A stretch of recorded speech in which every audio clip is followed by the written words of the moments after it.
Assalamualaikum warahmatullahi wabarakatuh. Bismillahirrahmanirrahim. Alhamdulillahi rabbil alamin. Wassalatu wassalamu ala Sayyidina Muhammadin wa ala alihi wa sahbihi wa man tabi'ahum bi ihsanin ila yaumiddin. Amma ba'd. Puji syukur kepada Allah Subhanahu wa taala karena pada hari ini kita masih diberikan nikmat iman, Islam, sehat walafiat dan panjang umur. Dengan nikmat-nikmat tersebutlah kita bisa beribadah kepada Allah Subhanahu wa taala. Salah satu ibadah yang kita laksanakan adalah menuntut ilmu. Dan kita awali pembelajaran kita dengan membaca basmalah agar tambah barokah. Bismillahirrahmanirrahim. Bab 11 ini kita akan membahas mengenai ibadah puasa. Kalau kita lihat temanya ibadah puasa membentuk pribadi yang bertakwa. Ini sesuai dengan firman Allah Subhanahu wa taala, A'udzu billahi minasyaitonir rajim. Ya ayyuhalladzina amanu kutiba alaikumus syiyam kama kutiba alal ladzina min qablikum la'allakum tattaqun. Wahai orang-orang yang beriman, diwajibkan atas kalian untuk melaksanakan ibadah puasa sebagaimana telah diwajibkan kepada orang-orang sebelum kalian. La'allakum tattaqun, tujuannya agar kalian bertakwa kepada Allah Subhanahu wa taala.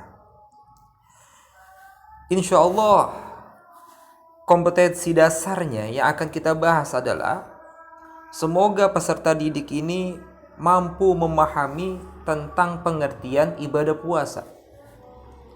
Yang kedua, mampu memahami ketentuan-ketentuan yang ada dari ibadah puasa tersebut. Kemudian bisa membedakan mana puasa wajib dan mana puasa sunnah. Dan macam-macam ibadah puasa wajib mana, puasa sunnah yang mana. Namun di buku paket kelas 8 ini, di bab 11 ini, itu yang puasa wajib yang akan dibahas insyaAllah hanya ada 4. Puasa Ramadan, qada, nazar, dan kifarat. Sedangkan puasa sunnahnya hanya ada 3. Syawal, Arafah, dan puasa sunnah Kemis. Padahal masih ada seperti puasa Asyura, kemudian puasa Ayyamul Bid, bahkan ada puasa Nabi Daud, sehari puasa, sehari tidak. Tujuannya apa? Setelah kita mempelajari bab 11 ini mengenai puasa, tentunya membentuk pribadi yang bertakwa kepada Allah.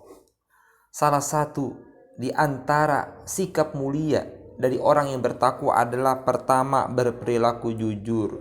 Ini sangat penting bagi kita manusia. Sekarang ini orang jujur itu langka. Orang pintar ngablak banyak. Orang pintar banyak. Tapi orang jujur susah. Makanya kalian belajar biar jadi orang pinter, biar jadi orang benar, biar jadi orang jujur. Nah, dengan puasa itu kita dilatih menjadi orang yang jujur. Yang kedua, menjadi orang yang sabar dan bisa mengendalikan hawa nafsu kita. Yang ketiga, peduli kepada masyarakat sekitar, taat kepada hukum dan peraturan. Dan yang terakhir, melatih kita menjadi orang yang bertanggung jawab. 1, 2, 3, 4, 5 inilah salah satu di antara sikap orang yang bertakwa kepada Allah. Kalau kita lihat di Al-Quran masih banyak lagi. Tapi untuk pembahasan ke-8 ini, 5 sikap pokok inilah yang menjadi pembentukan dari karakter orang yang bertakwa.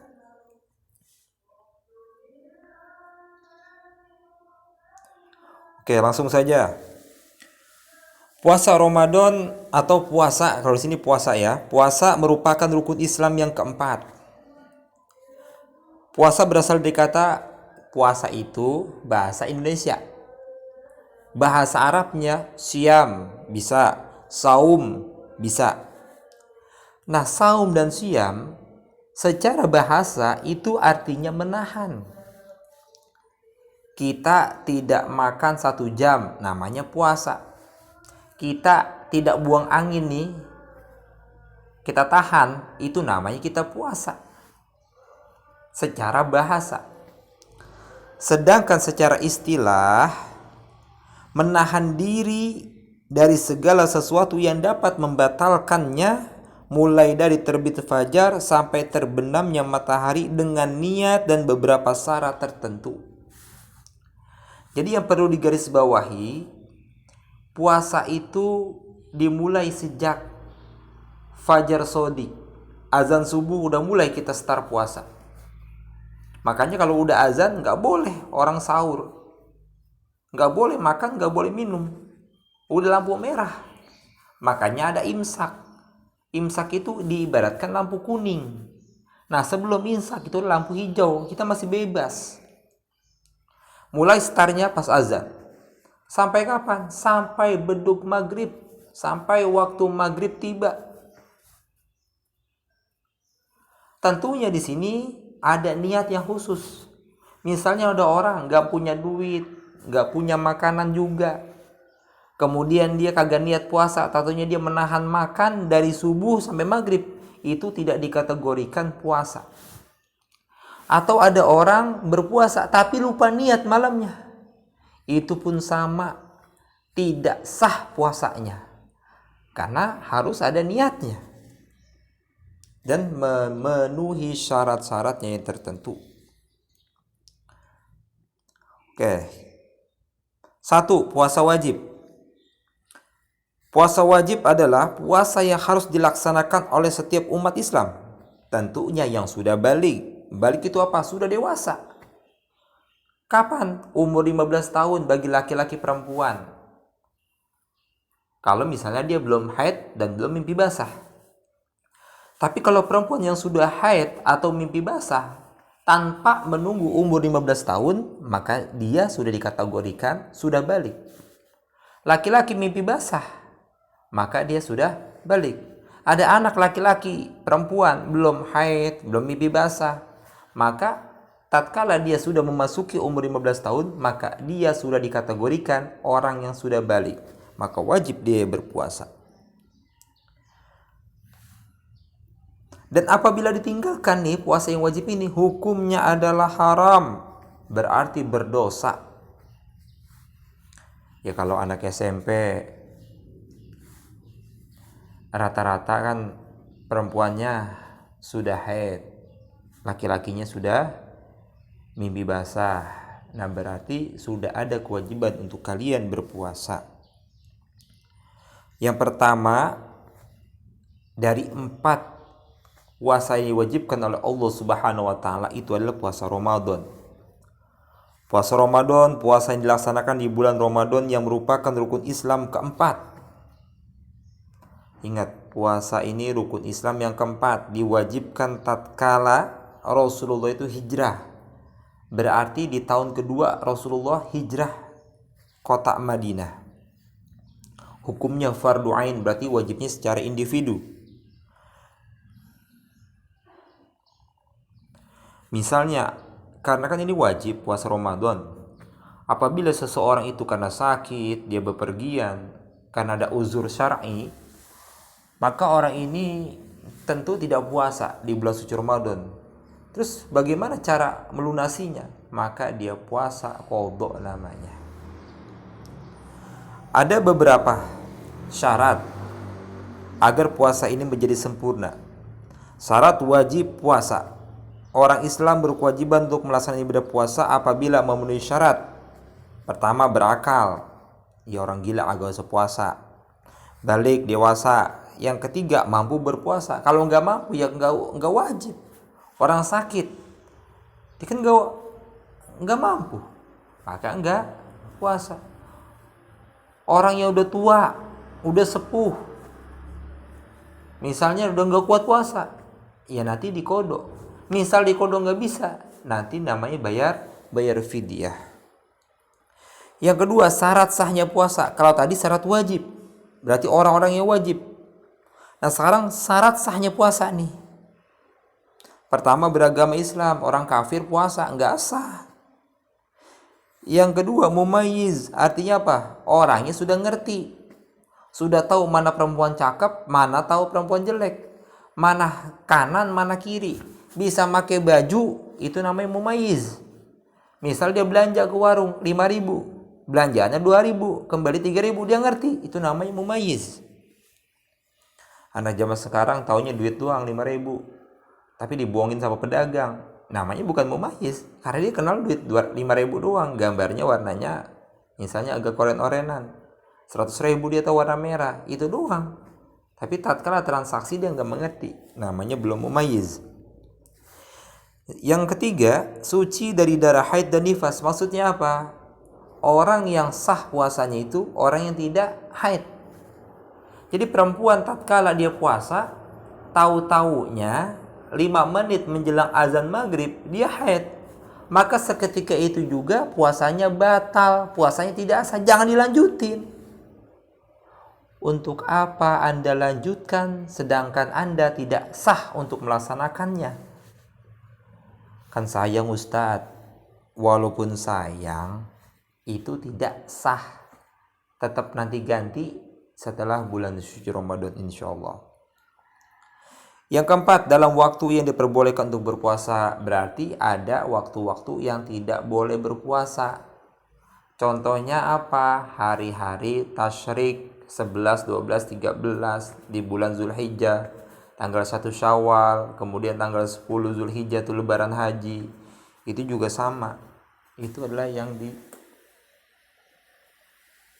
diharamkan untuk berpuasa, waktu-waktu yang diharamkan oleh Allah Subhanahu wa taala.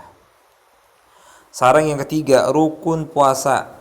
Rukun puasa ini kalau di sini ada 2. Yang pertama, niat berpuasa. Nawaitu sauma godin an adai fardhi syahri ramadhana hazihi sanati lillahi ta'ala. Ini fardonnya ada 2, udah fardu syahri, fardu lagi. Ya nggak apa-apa lah. Tapi intinya fardu yang kedua dibuang nggak apa-apa. Jadi an adai fardhi syahri udah cukup. Karena situ udah ada kata fardunya, ada kata wajibnya. Dan yang perlu kita ingat, di dalam mazhab Syafi'i rahimahullah, niat puasa itu dilakukan setiap malam. Contoh, malam pertama setelah kita tarawih, kita niat untuk besok. Malam kedua tarawih, niat lagi bakal besok. Itu menurut mazhab Syafi'i, mayoritas umat Islam Indonesia. Tapi menurut mazhab Maliki, memang diperbolehkan niat puasa Ramadan itu dari malam pertama 1 kali sekaligus sampai kepada bulan Ramadan habis. Jadi dia niat 1 bulan penuh. Tapi ini mohon maaf, jangan kita gunakan. Lebih afdol, lebih baik berpegang teguh kepada mazhab Syafi'i, yaitu supaya apa? Supaya lebih aman kita. Setiap malam kita niat. Setiap malam kita niat. Niatnya mulai kapan? Ba'da maghrib sampai sebelum subuh. Tapi umumnya kalau di Indonesia kan setelah tarawih langsung baca niat Bilalnya. Nawaitu sauma godin an adai fardhi syahri ramadana hazihi sanati lillahi ta'ala. Masya Allah, nikmatnya bulan suci Ramadan. Ya kalian jangan kelayaban. Ini tarawih kagak kelar, tarawihnya nggak selesai. Lah, nggak niat, ya udah niatnya sebelum tidur aja. Kalau nggak setelah sahur, tidur kagak niat, sahur kagak, niat kagak, ya Allah. Kagak wajib ente puasa, tapi berdosa. Nanti dikodok. Yang kedua, rukun puasa itu adalah menahan diri dari segala sesuatu yang membatalkan puasa, dari terbit fajar sampai terbenam matahari. Harus kita tahan. Harus kita tahan. Nah, ini hal-hal yang membatalkan puasa nih, yang perlu kita tahan nih. Yang membatalkan puasa di sini pertama makan dan minum, tentunya dengan sengaja. Kalau tidak sengaja nggak batal. Mau makan 1 bakul ayam bakar utuh atau bebek bakar utuh,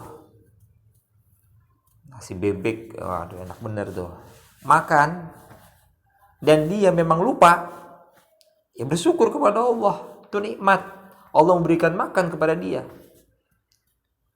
Tapi tatkala kita ingat bagaimana, langsung kita lepehin atau langsung bagaimana? Ya misal dia mulut ya dilepehin.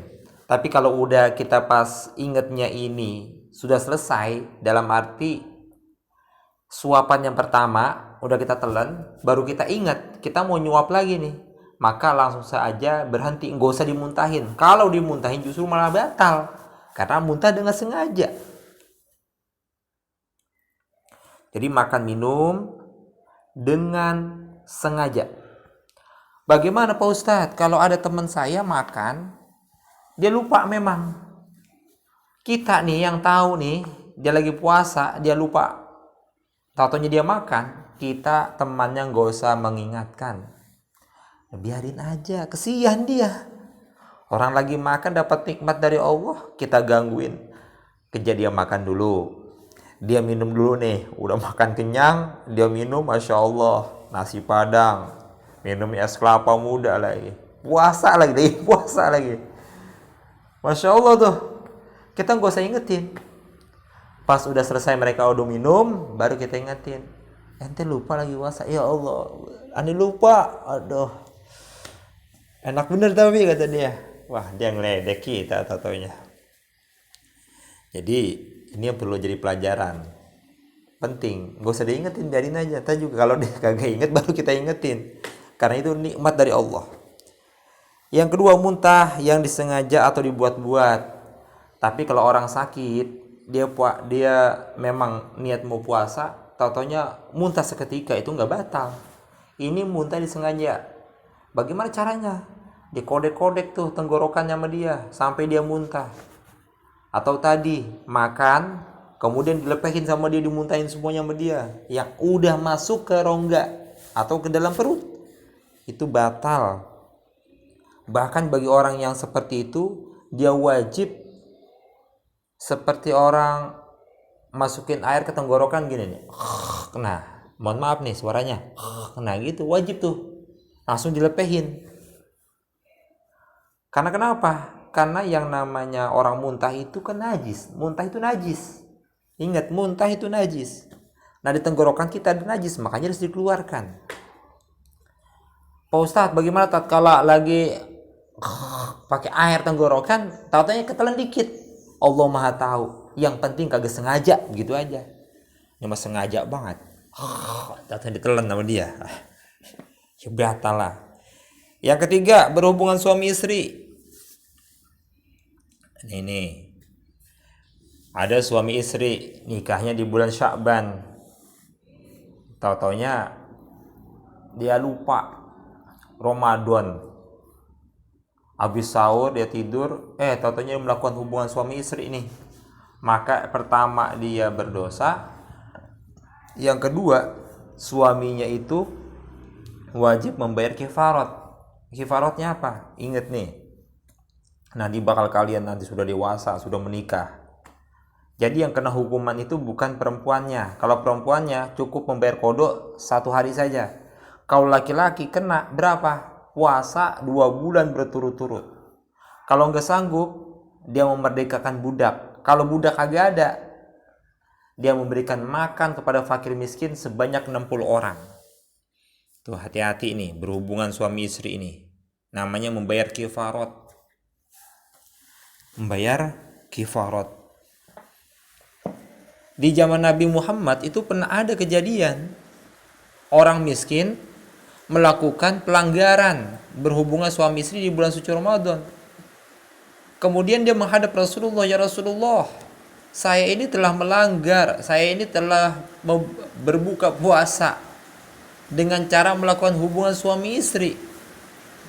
Akhirnya kata Rasulullah, ya udah, kamu puasa gantinya nanti setelah hari raya Idul Fitri, kamu puasa tuh 2 bulan ya Rasulullah. Sebulan aja saya tidak sanggup, apalagi 2 bulan. Akhirnya udah, kamu merdekakan budak ya Rasulullah. Dari mana? Orang kita orang miskin, budak aja agak punya. Ya Allah, ribet amat ini orang. Kata Rasulullah, ya udah, sekarang kamu kasih makan tuh orang fakir miskin 60 orang. Ya Rasulullah, biasanya kita ini dapat sedekah dari orang. Bagaimana kita bisa memberikan sedekah kepada orang lain yang mana biasanya saya dapat sedekah? Kata Rasulullah, ya Allah, udah miskin, melanggar. Aduh ya Allah, bagaimana ini urusannya? Rasulullah pemimpin bijak, pemimpin yang adil, yang tahu ilmunya. Akhirnya kata Rasulullah apa? Nih, saya punya kurma. Kamu bagi-baginku kepada 60 orang. Dan sisanya kalau sisanya bakal kamu. Selesai urusan. Itu baiknya Rasulullah SAW. Kemudian yang dapat membatalkan puasa itu keluar darah haid dan nifas bagi perempuan. Ingat, bagi perempuan. Laki-laki enggak puasa, Masya Allah. Jadi kalau ada orang makan bakso nih di pasar, perempuan, ya kita nggak boleh suuzon. Bisa jadi dia lagi haid dan nifas. Bisa jadi. Ya tapi seyogianya, sepantasnya pakai jilbab, puasa-puasa makan bakso, tukang baksonya juga kagak tahu diri, kagak ditutupin tuh warungnya. Inilah bahayanya orang Islam. Katanya puasa, jilbabnya panjang bener, cakep bener lagi tuh. Kagak puasa. Kalau mau makan, kita nggak puasa mau makan, bungkus saja bawa pulang ke rumah daripada menimbulkan fitnah untuk orang Islam. Kalau laki-laki udah pasti curiga kita, wah ini kagak puasa nih. Ya kalau tahu-taunya dia orang kafir, yang jadi masalah kalau orang kafir orang Islam malu. Gila atau sakit jiwa ya, gila sakit jiwa ya, beda tipis dah. Orang gila tuh dia nggak wajib. Misalnya ada orang sehat, tahu-taunya gila, batal puasanya. Keluar cairan mani dengan sengaja. Nah ini penting nih. Onani, masturbasi bagi laki-laki, hati-hati. Dia melakukan onani, masturbasi, maka puasanya batal. Tapi bagaimana Pak Ustadz kalau seandainya saya siang hari tidur, tahu-tahunya saya mimpi basah, batalkah puasanya? Tidak batal. Kenapa? Karena tidak sengaja. Yang sengaja itulah yang batal. Kalau lagi tidur, tahu-tahunya mimpi basah, itu nikmat dari Allah. Ya dia tinggal mandi wajib, lanjut lagi puasanya. Hal-hal yang disunahkan dalam berpuasa, pertama berdoa ketika berbuka puasa, memperbanyak sedekah, sholat malam, diantaranya sholat tarawih, tadarus saat membaca Al-Quran. Ini penting banget. Walaupun ini sunnah, tapi ini adalah ciri khas bulan suci Ramadan. Untuk apa kita hidup di bulan suci Ramadan kalau agak tarawih? Untuk apa kita hidup di bulan suci Ramadan kalau kagak tadarus? Karena bulan Ramadan itu khusus untuk umatnya Nabi Muhammad, kita semuanya. Makanya dianjurkan nih bagi kita memperbanyak sunnah-sunnah di bulan suci Ramadan. Berdoalah tuh. Karena doa di bulan suci Ramadan dikabulkan oleh Allah. Memperbanyak sedekah. Sedekahnya dilipatkan ganda oleh Allah. Diterima lagi. Sholat malam, sholat sunnahnya Ramadan itu seperti salat wajibnya. Salat wajibnya dilipatkan ganda oleh Allah. Ingat, puasa Ramadan ini kurang lebih 2 bulan lagi. Ini Pak Ismail ini rekaman tanggal 3 Rajab. Ya kurang lebih 2 bulan lagi lah Ramadan itu. Siapkan dari sekarang. Tadarus membaca Al-Quran, pakai baju yang paling cakep. Ramadan itu pakai baju yang paling cakep. Jangan lebaran doang cakep, Ramadan jelek, salah. Ramadan cakep, lebaran lebih cakep lagi. Nah itu yang paling bagus. Hal-hal yang mengurangi pahala puasa. Nih ingat nih. Membicarakan kejelekan orang lain, gibah, lagi puasa gibah. Pak Ustadz, saya emang gak gibahin, gak ngomongin, tapi saya ngechatin dia. Ya sama aja. Sama jenisnya, ngomongin orang melalui chat, bukan melalui ngomong. Berbohong, mencaci maki orang lain. Nah ini kagak disebutin nih. Nonton video yang aneh, nonton televisi yang paha perempuannya kelihatan, yang mengundang nafsu, itu juga hal-hal yang dapat mengurangi pahala puasa. Yang ketujuh, orang-orang yang boleh berbuka pada bulan suci Ramadan, pertama orang yang sedang sakit, tidak kuat. Yang kedua, orang yang sedang dalam perjalanan jauh, musafir. Yang ketiga, orang tua yang sudah lemah. Nah nanti bayar fidyah nih. Orang sakit juga sama. Kalau sakitnya parah banget, dia nggak bisa membayar qadha, maka dia juga sama wajib membayar fidyah. Dan yang keempat, orang yang sedang hamil, menyusui anak, dia boleh tuh kagak puasa. Tapi tetap dia bayar nanti tatkala bulan Syawal atau setelah Ramadan lah dia bayar. Bayarnya apa? Bayarnya kodok puasa. Tapi uniknya gini, kalau orang menyusui ini, dia mengkhawatirkan anaknya bukan dirinya, maka dia bayarnya dua. Bayar fidyah satu, yang kedua bayar kodok puasanya. Alhamdulillah puasa Ramadan selesai. Sekarang puasa nazar. Puasa nazar adalah puasa yang dilakukan karena mempunyai nazar yang pernah diucapkan. Contoh, saya kalau naik kelas, saya kalau lulus dari 115 nilai bagus, maka saya akan puasa 3 hari. Nah, dengan nazar itulah puasa 3 hari itu menjadi wajib. Awalnya puasanya nggak wajib, mubah-mubah saja. Karena dia nazar jadinya wajib. Yang nggak bisa bagaimana? Nanti kalau saya lulus dari SMP 115 dengan nilai yang baik, saya akan bernazar puasa Ramadan. Lah kagak bisa. Lah puasa Ramadan udah wajib, ngapain dinazarin? Misalnya saya mau puasa Senin Kamis selama 1 bulan, nah boleh tuh Senin Kamis Senin Kamis. Jangan nazar yang kita nggak mampu. Saya akan puasa nazar 1 tahun, insya Allah. Kelenger ente kalau kagak sanggup, nanti malah berdosa. Mendingan yang kita sanggup dan kita mampu. Yang kedua, yang ketiga sekarang puasa qadha. Puasa qadha itu karena dia membatalkan puasa yang wajib, maka diwajib dia bayar qadhanya. Ramadan gak dapat nih, perempuan-perempuan khususnya nih. Yang Ramadan kemarin, ingat nih ya, Ramadan kemarin tuh belum pada bayar, belum dilunasin qadhanya. Ini mumpung masih ada 2 bulan lagi, segera lunaskan. Kalau seandainya kalian tidak membayar tuh puasa qadha, maka puasa Ramadan tahun ini nggak diterima sama Allah. Kenapa? Karena masih punya utang. Bayar segera. Ya paling kalian batalkan 10 hari paling banyak. Kecuali kalian ada penyakitnya sampai 15 hari. Nauzubillah min dzalik. Mudah-mudahan sehat semuanya kalian, insyaallah. Yang keempat, puasa kifarat. Puasa kifarat ini puasa yang wajib dikerjakan karena melanggar suatu aturan yang telah ditentukan. Kafaroh artinya itu penebusan dosa. Jadi puasa untuk menebus dosa. Yang pertama, puasa kifarat itu kapan? Ketika seseorang tidak mampu memenuhi nazarnya. Ada orang tadi kan nazar kalau dia lulus dari SMP Negeri 115 dengan nilai yang sempurna, nilai yang baik, maka dia akan puasa Senin Kamis selama 1 bulan. Ternyata dia nggak sanggup, maka dia wajib membayar puasa berapa? 3 hari saja. Puasa 3 hari saja.